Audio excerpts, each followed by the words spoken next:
an uncommon SGF. You see, I want to appeal to us all. By this conception, the North, the region that is so dear to me, will be eligible for the presidency in 2031, not 2027. I said this because I love you. We love all of you. Let us not do something that will undermine our territorial integrity, and tomorrow, people may be tempted to support others against us. Nigeria will not cease to exist, but we need patience to arrive at our turn. There's something that bothers me, and this is a center of learning, an extension of Ahmadu Bello University, Zaria, Flagstaff University. Now,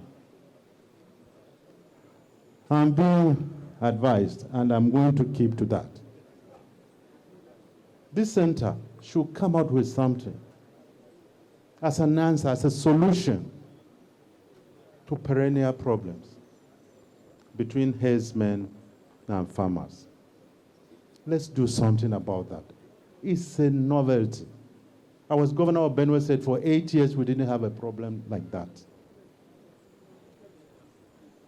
Why do we kill ourselves? Because of land, because of cows, because of minerals. You see that we don't believe in sanctity of human life. Then the issue of succession leadership. You place somebody in place, the following day, he becomes your enemy number one. It wasn't like that in the North of those days. Let's go back to the basics. Let us walk this path together with faith in our country, in our president, and renewed hope in our shared future. So, we are all resolved in deepening our democracy and growing our economy. I thank you very much.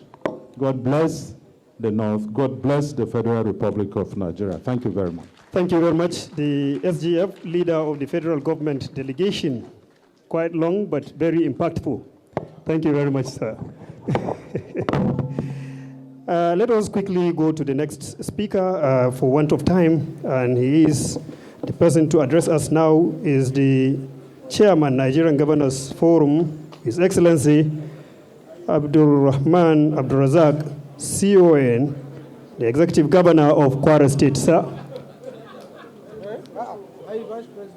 Thank you very much, sir.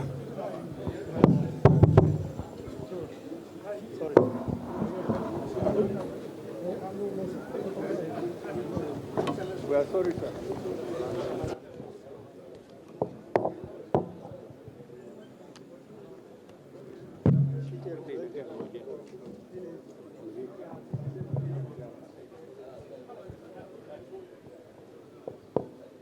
I'm the Vice President of the Federal Republic of Nigeria, Senator Kashim Shettima, GCON, ably represented by Dr. Aliyu Modibo Umar. Our host, the Governor of Kaduna State, Senator Ubasani, the Chairman, Northern Governors Forum, His Excellency Mohammed Inua Yahya, CON, the Governor of Gombe State. The Secretary of the Government of the Federation, Senator George Akume. The National Security Advisor, Malam Nuhu Rabadu. Honorable Ministers and other members of the Federal Executive Council here present. Current and former members of the National Assembly here present. Service chiefs and other heads of security agencies here present. Top government functionaries. The Chairman, Board of Trustees, Sir Ahmadu Bello Memorial Foundation, Chief Servant, Maazu Babangida Aliyu, CON. The Chairman of the Board of Trustees of the ACF, Barrister Bashir Al-Hatu, Director General Ahmadu Bello, Sir Ahmadu Bello Memorial Foundation, Engineer Abubakar Gambo Umar. the royal fathers here present, members of the Kaduna State House of Assembly here present, members of the Kaduna State Executive Council here present, religious leaders here present, invited guests, gentlemen of the press, and distinguished ladies and gentlemen. On behalf of President Bola Ahmed Tinubu, GCFR, I commend the leadership of the Sir Ahmadu Bello Memorial Foundation for putting this two-day interactive session together.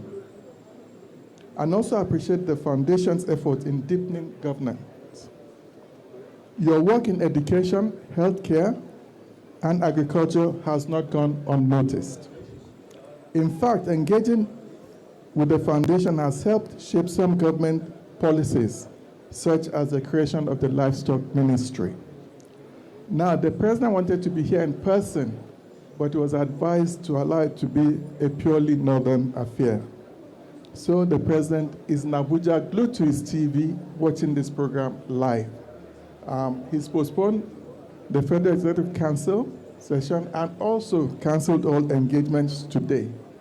Now, I urge members of the federal delegation to be on top of their game, as Hadiza is here to monitor as well, and the president is watching live. On this note, I wish us happy deliberations. Thank you.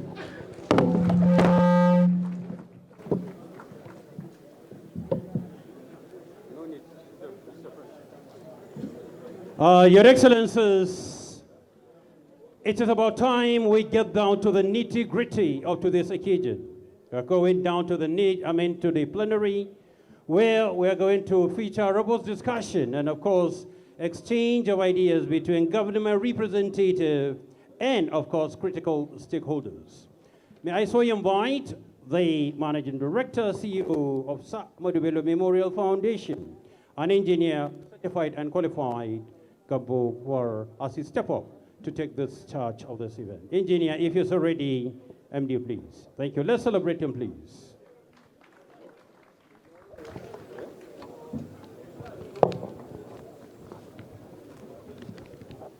Your Excellency, Mr. President, represented,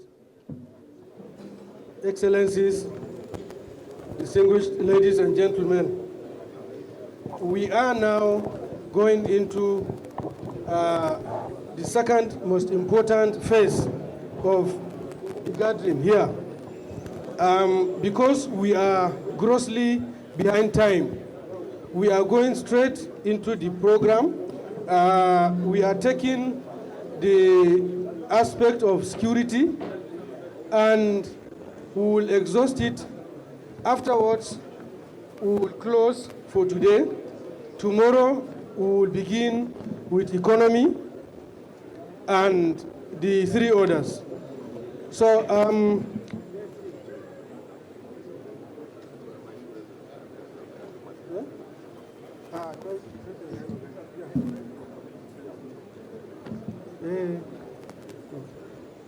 well, I've just been informed that the representative of the Vice President. Oh, okay, all right. Thank you, sir. Thank you. Thank you. So, okay, now the host governor and also the chairman of Northern Governors Forum, they have instructed that everyone on this place should vacate because we are going to put panel chairs right away. So whoever is on this platform should please vacate completely, including the pressmen, please, completely, including the security men and women and press. The entire platform should be empty. They will bring in chairs. Please, let us make haste. Completely, pressmen, please, find somewhere to stay. Not on this podium. After all, you will be facing the panel. Please. The panel is going to be on session, and you should be viewing the panel, actually. Please, or you shift back. You can shift back. Please, can you clear this way? Please clear this place.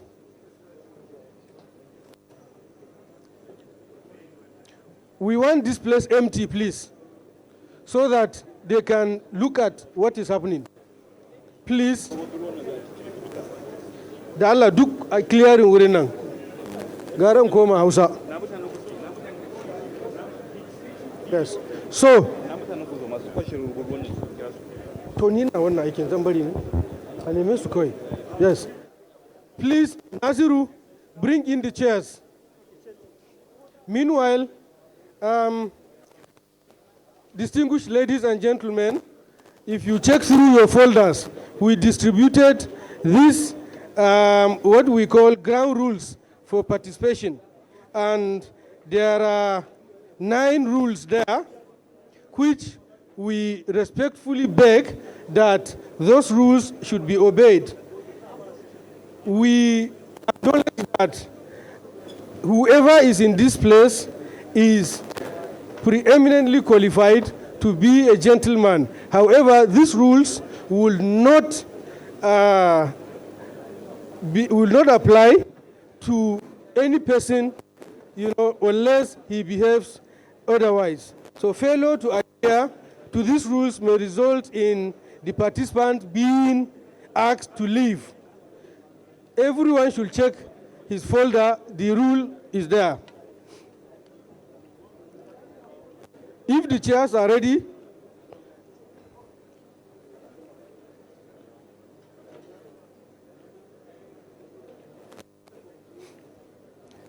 before the chairs are ready, the first rule is, while the session is going on, please, there should be no noise or side discussions.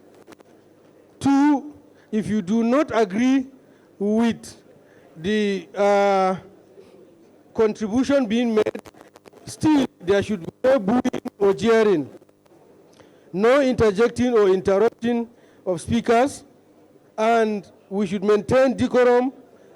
There should be no loitering. And we should respect moderators and presenters, while at the same time our contribution should be constructive. No, we want 15. 15. 15. We want 15. Yes, sir, 15. 15. 15, sir. There are 10 members of the federal government delegation on national security and 5 members of the panel. So 15, please.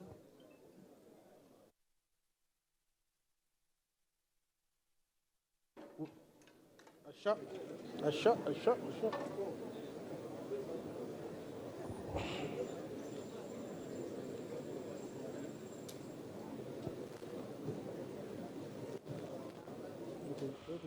And that was the Sir Ahmadu Bello Memorial Foundation's 2-day interactive session on government-citizen engagement held in Kaduna State. The event brought together key stakeholders, including the governor of Kaduna and other dignitaries, to discuss ways to strengthen trust and collaboration between leaders and the people. Newsday returns in just a moment. Do stay with us.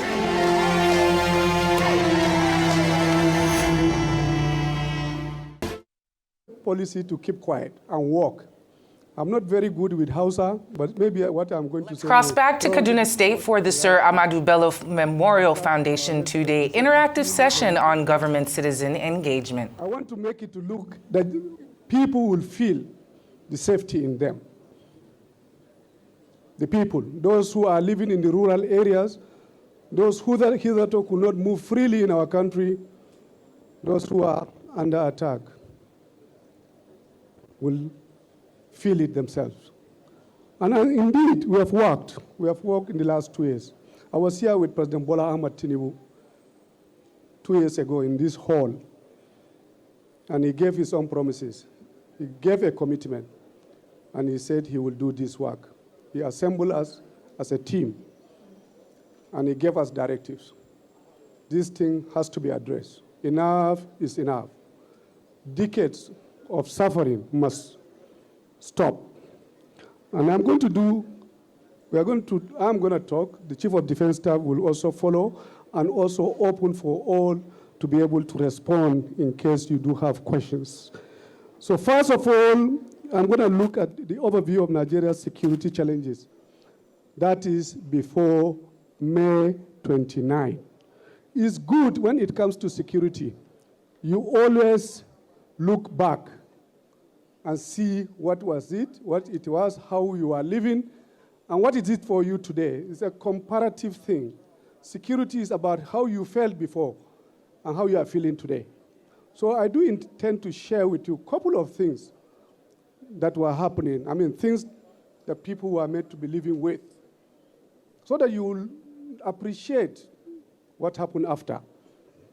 The security situation before May 29, 2023 was there, with high-profile attacks, widespread displacement, and mass casualties experienced across the country, not just the north, the entire country. And I will agree with Professor Bande, if there is no Nigeria, certainly there will be no north. Nigeria has to be secured first. And that's why we took our time to address problems, not necessarily just in the north, but other areas. For example, the Niger Delta. We fixed the Niger Delta. Today, crude oil production is over 1.8 million barrels a day, from 1 million at the time when we took over. Because that is why we are getting the resources and the money to run our country. Today, those who wanted to dismember Nigeria, the IPOB, the ESN, who insisted that Nigeria must break, we stopped them. We did. Just to agree with Professor Bande, you must have a country first. And we have done a lot of work in the north, and I will come to share with you. At the time when we took over, few things, but extremely, very worrying, disturbing, was ongoing. 4 intractable security challenges impacted our country. They are Boko Haram. Boko Haram is close to over 20 years now. And not long ago, even Lakura, because of the collapse of the Sahel countries. All of them are gone. It's only Nigeria as a Sahel country that is standing, but we feel it. Banditry, especially in the north, and kidnappings. Northern Nigeria, northwest, north central, and indeed across. Separatists, I have told you about them, the IPOBs and so on. The Niger Delta and communal clashes across the country, both in and out. What the SGF said about harder farmer clashes. 3 of these categories of challenges, Islamist insurgency, I've told you about the Sahel, banditry and communal conflicts, which includes farmers and herders clashes, were predominant, particularly in northern Nigeria. So, I will share with you a bit of what was happening before June 1st, 2023. Simple things like the train attack. Just some few months before this government came in, bandits, they were in control of the North Central, Abuja. They will attack at any time. They attack Kuje prison. They attack our churches. They kill gas brigade soldiers who are guarding the seat of power in Abuja just before this government came in. And all over, continuous. Not only that, of course, they will go into villages, Jengebe and so many of them, I hope you will be able to see them, attack and kill sometimes 200, 300 people in the village. It was the normal thing. I remember when we were doing campaign with the President Bola Ahmad Tinubu, we would go to a state, we would not be able to address the people because of a day before, 200, 300 people were murdered or killed by bandits and kidnappers. Terrorists were in charge. The Sadiku group, the Mahmudas, the Ansarus, the ISWAPs. They were. That was the reality. Kaduna, and I'm going to give examples because it makes sense for you to interact. This is the first time your own security, those who are in charge, the servants, today's servants, Your Excellency, we are today the servants, the work we are doing. I will give you an example with Kaduna. Kaduna State alone, Kaduna in 2021 and a bit longer, government data reported that 1,192 people were killed, 3,348 kidnapped. In this Kaduna, that some people are making noise that things are not working. Yes. In Benue and Plateau states, before May 2023, violent harder farmer and communal conflicts caused thousands of deaths. Over 5,000 in Benue alone, according to their own official figures, the state government. Hundreds in Plateau, resulting in massive displacements and widespread destructions. In Zamfara State, over 200 people were killed between 4 and 6 of 2022. Yes, just 2 days. In a massacre that occurred in the village of Anka and Bukuyu, the attacks were orchestrated by the late Halilu Sububu, and we killed him. Yes, we got him. He and Damina, Nagala, and a couple of them, they are no more with us.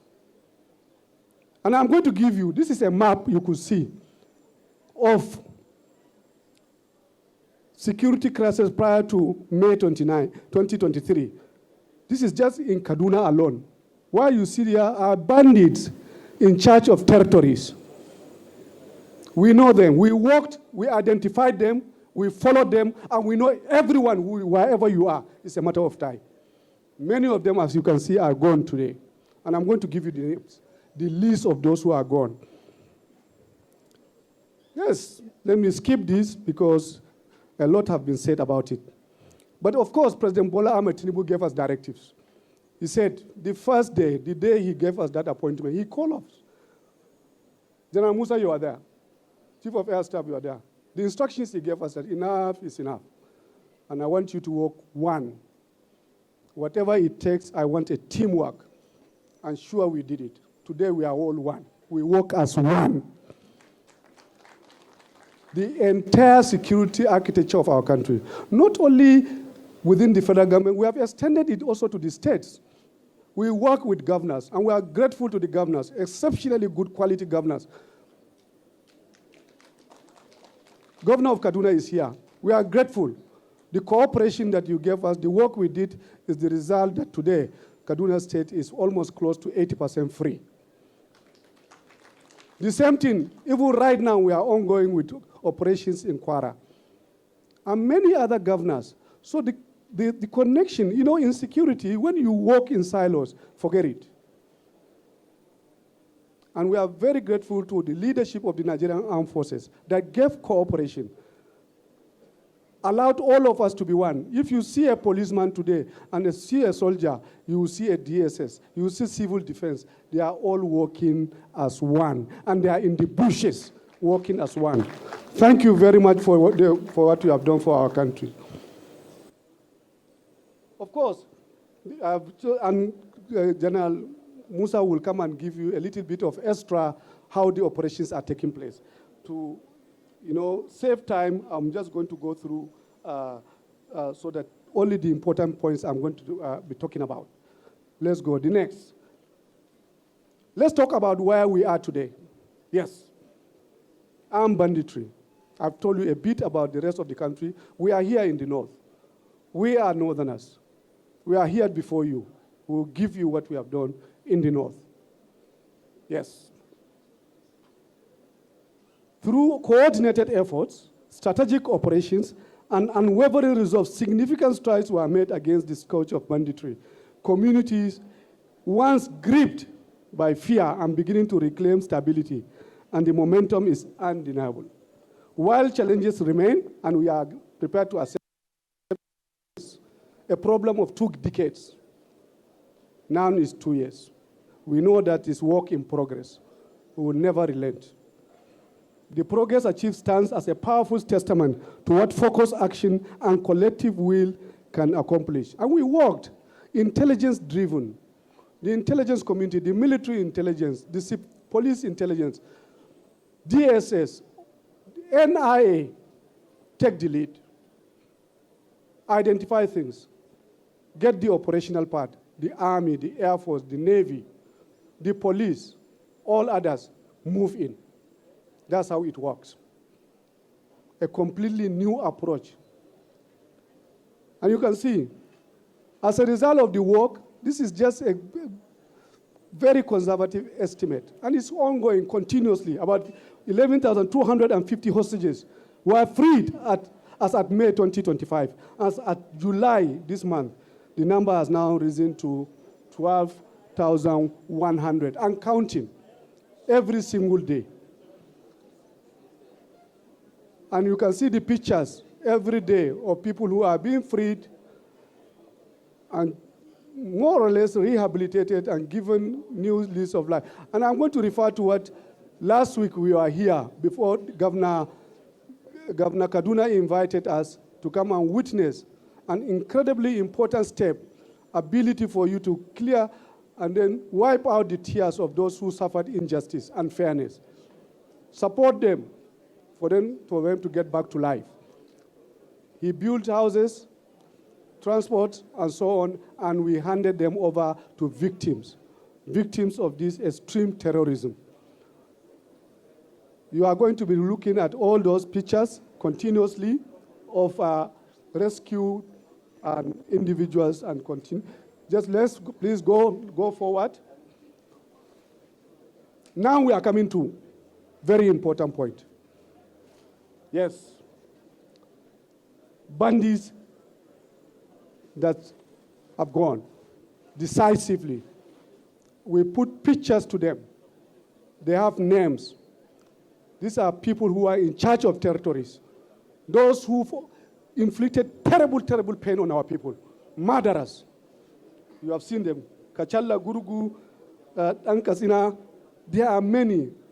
Solunu, they are here. All these pictures you are seeing, they are gone. They are no more with us. They are the murderers. There are people who cause trouble for us. See the pictures of them. Look at them. None of them today is alive. And a clear warning to those who are still there. Your time is up. If you do not stop, you are going to end up like these people. Just see the pictures. Continue to show them, please. Go back, you see the pictures again. There are many, about so many. There are many. You can see their names, and we intend to even give. This is the first time we are talking to you, an engagement with the people to report what you have been doing. People didn't know what was going on. And we are your soldiers. We are your security people. We are the ones. And in the course of it, we lost a lot. Every single day you see us, we go for burial of our own dear ones. The most painful thing you can go through is to bury somebody who sacrificed his life for you. And this is the result, I'm telling you. Go to the, okay. This is, of course, map of armed bandits in Zamfara and Kaduna states alone, January to December. You could see the names, you will see the territories, you see those who are in charge, and many of them today are no more. There are still some that are remaining, but I can assure you it's a matter of time. Go to the next slide, please. You will see the next one, of course. This is, okay, these are the names of those who are neutralized. Evidence-based, facts, not to come and talk Dogon Turanchi. Those are the names, Nasri Welgaza in the village where he was, what he was doing, Kachalla Bello, Kandare, all of them one by one, Kachalla Alidei, Kachalla Idi, Kachalla Kabiru, one after the other. We give you details. And those people who live in this community, communities will be able to testify and relate to what we are talking about. People could say anything, but these are facts. Over 300 of these people are gone today. less than 2 years. Before we came, no, I challenge anyone to come and give us figures. Let them come and give us. The lists are endless. Bandits neutralized between February and May this year alone. See the names. Babandula, Husseini, Bello, Aminu, many of them. They are there. You see the names. Please take note of it, media. Go and check. Go and check. You will not see them. And then tell the rest what is going to happen to them.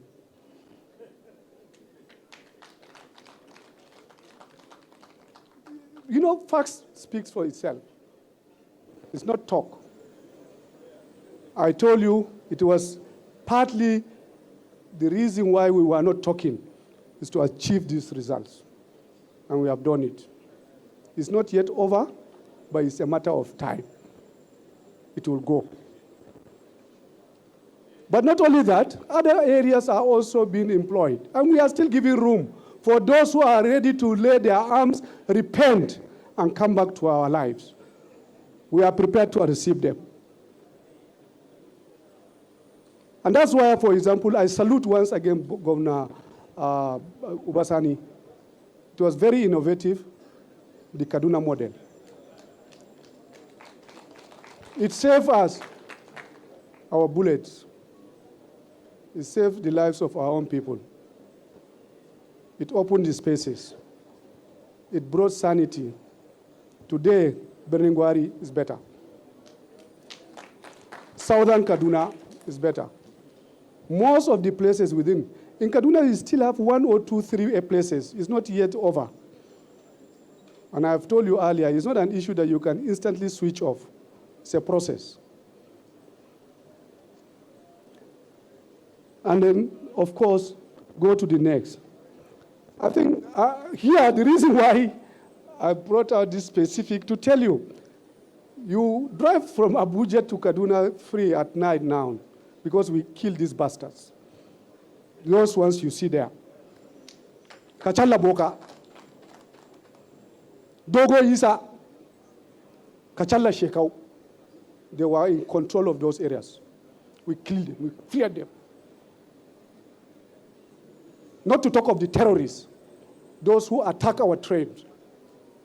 And it's not that they attempted while we were here in the office 2, 3 times, and we repelled them, but we don't talk. God bless you, Air Force. I thought I could share with you because even last night we drove at night from Abuja. It's a statement that we wanted to make. All the ministers, everybody, we stop everyone from flying. No more flying. And when we go to, next time we are going to Isa or Shinkahi, we are going to drive. And you can still drive those areas. But you know, politics will not allow people to give us credit. It's okay, fine. It's fine. We are good with that. But Nigerians will feel it. Northerners will feel it. Things are changing. Things are changing. Wallahi to lie. Go to the next. These are weapons. Thousands and thousands. Just one picture that we've shown you. How we destroy those weapons. We are collecting them every single day. Destroying them, taking them out, taking the oxygen out of. And there are many, many. Just look at it quickly. I don't have to waste time too much. Go to the next. These are the gun runners. There are many. As you see them, you see their names. They are no more with us. They are eliminated in battles, fighting, bam, bam, somebody will die. They are all dead. Go to the next, please. You will see continuous. Come back, please. Have you seen Bello Yusuf? Dogondawa? Amos Silahu? Just few. I decided to come and share with you. You see it yourself. The next, of course, key achievements. There are those who are going through investigation and prosecution. But more importantly, we get intelligence and we follow it. Continuously, there are many many in custody and are also being investigated. I thought also it is a good piece for you to know. And I just said one, because I thought I could share with you a snapshot of our weekly activities, just one. And this is from the Army, just Nigerian Army alone, not to talk of what police is reporting, civil defense, Navy, Air Force, just police, Nigerian Army alone eliminated 46 terrorists within 1 week. Arrested over 50 of them within 1 week. Rescued 14 victims in northern Nigeria. Recovered 61 different calibers of weapons, 1,616 rounds of assorted ammunition. Just one army. If I bring you the one for police, Air Force, Navy, it probably will 10 times this number. It's good for you to know. Your soldiers, your security people are working. Next, of course, roads now passable. All of these roads. And Nigerians, I'm talking to Nigerians. I'm talking to northerners. There are people who follow these roads. Mazanya, Yangaya, Zandam, Kandawa, those areas you dare not move before May 2023. Yau Mallamawa, Tubali, Gidam Makera, Sabongari, Kabasa, Madada, all these things are areas that today, if you like, you can drive. My younger brother drove from Safi yesterday, and he came to Abuja to my house, and he said it was okay. He followed through to Dan Sadao and picked somebody, and they came to Abuja at night. And the same thing, the whole of Kaduna, we are here, many people are here, who are here in Kaduna. Is there any part of Kaduna that you cannot drive and go now?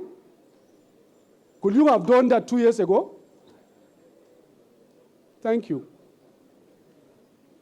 So this is just to share with you in a brief way, because time is not with us anymore, to give you evidence of the work that was done. And I'm here, I've given you, this is the pictures of those who are in the forefront. President Tinubu told us to come and present ourselves before you, and they are here. And to also once again give you the assurance that Nigeria is in good hands. That we will work, that we will restore order, we will bring stability to our country. We will give our people their lives back. We are doing that, and he said I should come. All of us, soldiers, please, come stand before me. Let's give that commitment. Come. Come.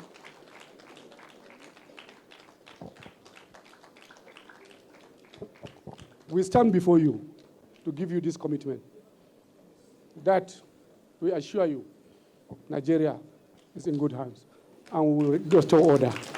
It's a commitment. But at the same time, we ask for your patience.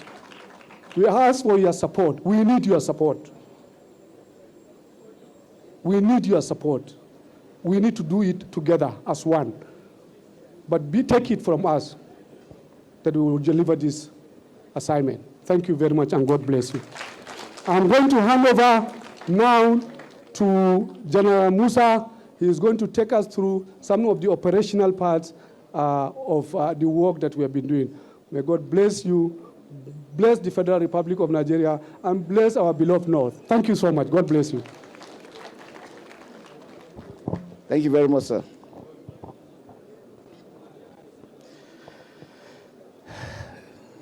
His Excellency, the President, Commander-in-Chief of the Armed Forces of Nigeria, President Bola Ahmed Tinubu, GCFR, ably represented by the Chairman, Nigeria Governors Forum, His Excellency, Governor of Kwara State, Abdurrahman Abdrazak. Our hosts, our amiable Governor, the Executive Governor of Kano State, other Executive Governors here present. Please permit me to stand on the already established protocols because I know we've been here for so long. I stand here as a son of the North, proudly happy and excited to be here this afternoon. It is indeed a great privilege for me to stand before you, before this wonderful house, at this time, at this day, It is indeed a great honor and a privilege, and we will never take it for granted.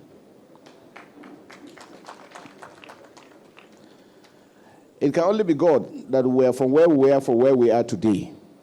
And we remain ever grateful to God Almighty and for our president for also considering us worthy for this appointment. And we hold it in trust, committing ourselves that we will never let the North down, we will never let Nigeria down, we will not let ourselves down. Whatever it takes for us to succeed, we are ready, we are committed, and we will do it, and we'll continue to do it. We will stay awake 24/7 to ensure that the North is free, Nigeria is secured, and any enemy of the state, we will go after him and will continue to do that until there is total peace and tranquility in our dear country, Nigeria. I thank everyone for the support we're getting. We couldn't have achieved this without the support of every Nigerian. I want to say this clearly, that we are all victims. We are all victims because Nigeria, the world is a global village. Whatever is affecting our neighbors has direct effect on what goes on here. So we are not isolated. But what it means is that we must unite together as Bloom to fight the enemy of the state. Anyone who is contributing one way or the other to the downfall of our dear country is the enemy of the state, and we must face him clearly and squarely, and we will defeat him. It is a distinct honor and privilege to participate in this two-day interactive session on government-citizen engagement organized by the Sir Ahmadu Bello Memorial Foundation, a credible custodian of visionary leadership and governance dialogue in northern Nigeria. This gathering is particularly significant as it benchmarks the dividends of the current administration in the area of security with regard to northern Nigeria. Halfway through the current administration, this forum is an opportunity to evaluate our national security progress. As the Chief of Defense Staff, I will, together with my other teammates, highlight the gains in respect of national security. The National Security Advisor has already done justice to that, so I'll just gloss through it quickly. Now, what are the gains? Since the assumption in 2023, the Armed Forces of Nigeria and other security agencies, based on presidential directive, through a strategy of jointness, because for the first time we wanted to ensure that we work together as a team, respecting each other, knowing that whatever it is we're doing, we are all Nigerians, and this country is our own, and we must protect it. Integrated command in line with clearly defined leadership concept that is hinged on professionalism, jointness, people-centrism, and collective actions. We understand that as security agencies, wherever we are protecting, if the people are not happy with what we are doing, then we are not succeeding. And so whatever we want to do, we have told our commanders, they must ensure they carry the people within the communities. They must protect them. It is not to harm anybody. We are only after the bad guys. And bad guys means those perpetrating those acts and those supporting them. Because like the Hausa proverb said, Abokim Barao, Baraoni.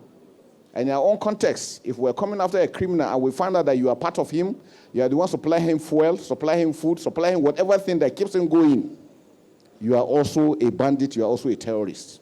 So our prayer is nobody should allow himself to be used in whatever form. It is very, very important and it's very clear. And that is the only way we can take them out, because the terrorists and the bandits live within us. If we continue to provide this support to them, they will continue to thrive. If we deny them, they will fizzle out or they will die because they can't survive without us. So I think it's very clear for us to have that understanding. We have done a lot of establishments of the Defense Department training, establishment of the Joint Doctrine Command, all Special Forces Command. Now, the critical aspect we have realized in asymmetric warfare, because you are dealing with the communities and because the terrorists also thrive within the communities, security is not only about combat also, but about relationships. Under our leadership, community sports competitions have been launched. Radicalization in northern Nigeria, we want to make sure that our youth especially are fully engaged throughout. While growing up in Sokoto, we had opportunities, we had secondary school sport, primary school sport, university games. All through the years we were engaged. And so you don't have time to do any acts of criminality. But nowadays you find that it is important because of social media. You as a parent, you are struggling so hard to teach your children, but you don't know they are communicating with somebody 10,000 kilometers away, and you don't know what they are telling them. It is important that we engage this youth so that we don't give them time. We have farms We must engage them and make them productive. And I think those are things we have to go. Engagement with state governments and traditional rulers to bridge governance gaps and promote peace have also been continued. Furthermore, interaction with media and the public on security issues have increased public awareness and reduced the security challenges through a whole of society approach. Everyone has a role to play in this drive in making peace in the North and making peace in Nigeria. Nobody should be neglected. And nobody should think he doesn't have anything to contribute. Whatever you see that is wrong, report, even of our own personnel, so that action could be taken. And that's the only way we can move forward. This engagement included lecture on assessing of securities in northern Nigeria. We have gone around to ABU's area, to a wide audience of northern scholars and allies, as well as hosting the Nigerian Forces Games in 2024, which are held in Kaduna. We will continue to do this to continue these interactions. These interactions have helped to create situations where communities understand what the armed forces are doing, and now everybody knows that you must take the ownership of the armed forces because you are the one paying the taxes. It's from our taxes that we're being paid. So we're answerable to you wherever we are. Now, how did we do this? We created a unified command in the Northwest and extension of forward operating capacities in the North. Under our watch, the destruction of Operation Hadarin Daji and Wild Punch into Joint Task Force Northwest Operation Fansanyama in the Northwest. This unified theater approach ensures more coherent, fast-reacting, and synergized efforts across the affected states. We have also established multiple forward operating bases and new sectors in high-risk zones. In this regard, we established 2 Defense Special Forces brigades in Kaduna and Niger State, alongside 2 National Mission Force brigades trained for high readiness employment. We are doing everything possible to ensure that we position our men properly so that they can react. With the land size of over 923,000 square kilometers, Nigeria is massive. With our population, with our strengths, we cannot be everywhere, but we have Nigerians all over. And that's why it's important for every Nigerian to also be part of the security architecture. Whatever you see that is wrong, please don't hesitate to report so that actions can be taken. It is very, very important. We also extended Operation Hadinkai to an additional sector over the Mubi axis because Hong area, the areas are coming up. Emphasis on the Nigerian-Cameroon border and Operation Fansanyama to have an additional sector 3 to cover parts of Kwara State. We are doing that to ensure that wherever we see any threats coming in, we try to address it as quickly as possible. Furthermore, the Special Operations Command of the Navy was established with headquarters in Makurdi, Benue State, as well as other naval forward operating bases. Our Air Force has continued to dominate the airspace, and I can tell you fully that our Air Force is doing remarkably well. And we want to continue to encourage them with our support. Now, in the Air Force, what we realize most times is we allow the bandits and the terrorists to also mingle within us. We have seen situations where people carry food to them, carry even soft drinks, carry so many things to go and give them because you think you are making profit, forgetting the fact that they are killing innocent souls, and you too, you are part of it. And that's why we need to sensitize the locals to understand that in no way should they ever give support to any bandits, to any terrorists. They must not support them because if we don't support them, they cannot thrive, they will not survive. I guarantee you that. Now, in the issue of equipment modernization, because what we realize is, even with our monies, you cannot go off the shelf and buy an APC. You cannot go and get an aircraft. You have to go and order for it. Sometimes they tell you have to wait 3 years before you get them. The president has signed a bill, DACOM bill last year, that enabled us now to partner with original equipment manufacturers to produce some of these equipments in Nigeria. And we have encouraged local companies, and we're also opening it to business people, entrepreneurs. Please let us also go into it. It is not only buying and selling. We should go into productive sectors. We have some companies, even here in Kaduna, that are producing APCs, producing MRAPs. We must encourage them to produce what we need. It is the only way we can do forward. And when we do that, we become suppliers, we have employment for our youths, we have foreign exchange that is going to be saved, and then we can sell also to our own neighbors. So it's a win-win thing. And I think I want to encourage us to continue to do that. Now, for the Air Force, the President has approved the procurement of several equipment. We have Agusta 109 tracker helicopters, T-129 attack helicopters, Beechcraft aircraft. So many drones have been procured. So many things have been brought just to make sure that we address the security situation that is happening on ground. Our operations have also resulted in the recovery of over thousands of assorted arms, over 72,000 rounds of ammunition, all over. Now, what we realize is because our borders are porous, We have a challenge. And that's why I want to call on border communities, that they must rise up to the responsibility. Looking the other way and allowing people to just walk into Nigeria is doing us most harm. The belt, the Sahelian belt, is open with no control, no command and control, no leadership. So there's movement of light arms and small weapons. The Sahel, we know, especially with Niger, Chad, Burkina Faso, and Mali. The challenges they are facing, gentlemen, if we allow those challenges to overwhelm them, the target is Nigeria. And we must have that clearly. So for the border communities, they must understand that we must not give those guys a place to stay. One mistake we always do, because of our very, very large hearts, we tend to say anybody coming from outside is our friend, is our colleague. No. Because to us, they are friends. To them, we're enemies. And that's where I think we need to really reorientate ourselves on how we treat our neighbors. Let us look at them. Anybody coming in, let us know what is he coming in with? What is his intention? Or else it's going to eat us up. And I think that is very, very important that we need to go. With our neighbors, we're doing everything possible to work. Militarily, we're working together with Niger, with Mali, with Burkina Faso. The threats are coming in closer. The last attack that happened in Benin Republic happened just 50 kilometers to Nigerian border. And that is dangerous because once we allow that area to fall, next is they are moving southward. So we don't want that to happen. But the only way we can stop is all of us working together, supporting each other, and making it impossible for them to try. In recent years, the armed forces of Nigeria have successfully returned a significant number of original displaced communities in homes and livelihoods because we feel the only way we can show that we're succeeding is when citizens can go back to their respective communities and live as citizens within their communities. So we are working towards this all one. Within the Cameroon border, because of the fight with the Ambazonian, a lot of weapons are coming in through there. So efforts are working with the DSS, with the police, and everybody to ensure that we stop that. We have made several arrests. We have arrested several people that you will never imagine that will be part of it are doing it because they think they are making money. And those kind of monies will not take you anywhere because we know one day you will die and then God, you will go there and explain why you took part in such things. I visited Niger Republic last year just to show that we don't have anything against our neighbors. We don't have nothing. All that rumor about Nigeria fighting Niger is not true. Right from the beginning, we knew it was not going to be possible. All we wanted was for them to restore back democracy. That was all. And so it is very important for us to continue to work together because we share 1,500 kilometers with Niger Republic. When I was the theater commander in the Northeast, the Nigerian troops were my best allies. So there was no way we could fight each other. And as I speak, we're working together with them, working with the Cameroonians, with the Benin Republic, with Chad, and all together because as Africans, we are the ones to bring out solution to our own problems, not anybody else. Because nobody will love us more than ourselves. And we must unite together to work to do that. And to do that again, we are also planning on conducting for the first time, a maiden edition of African Chiefs of Defense Conference to be held here in Nigeria sometime in August.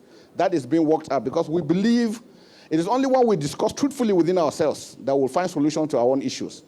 Allow other people to sponsor all these conferences with us, they will tell you what they want you to do. But together, if we continue to work, we will do that. My last call is my appeal as Nigerians. First, we must love ourselves. We must love our country. Like one of the speakers mentioned here, sometimes you feel so bad when you hear somebody talking ill about his country, talking ill about your leaders. They are there to serve you. If they are not doing it rightly, call them to over and tell them what you want them to do. But we must engage each other. We must continue. And for the North end particularly, unity of purpose is very important. Our governor here in Kaduna State has shown that once there is that unity and fair play in everything, you will see peace will transform. And that's what we preach everywhere. We must come together as Nigerians. God has a purpose for putting us here together. He did not put us here to destroy ourselves. He put us here to work together and to understand ourselves better. And I'm sure working together hand in hand, we will succeed. Thank you very much. God bless you all.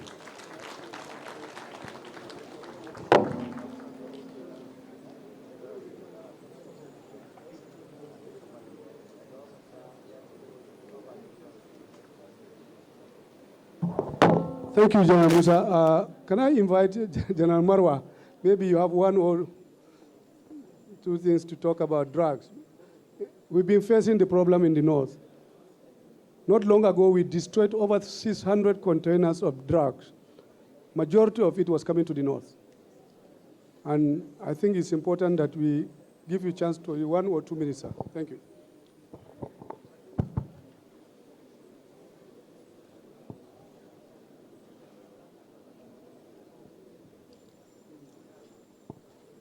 Is there anyone in this hall who has absolutely no... That was Nigeria's Chief of Defense Staff, General Christopher Musa, speaking at the conclusion of the Sir Ahmadu Bello Memorial Foundation two-day interactive session on government-citizen engagement held in Kaduna State. His remarks followed those of National Security Advisor Nuhu Ribadu, who provided security updates and urged Nigerians to support ongoing efforts to stabilize the country.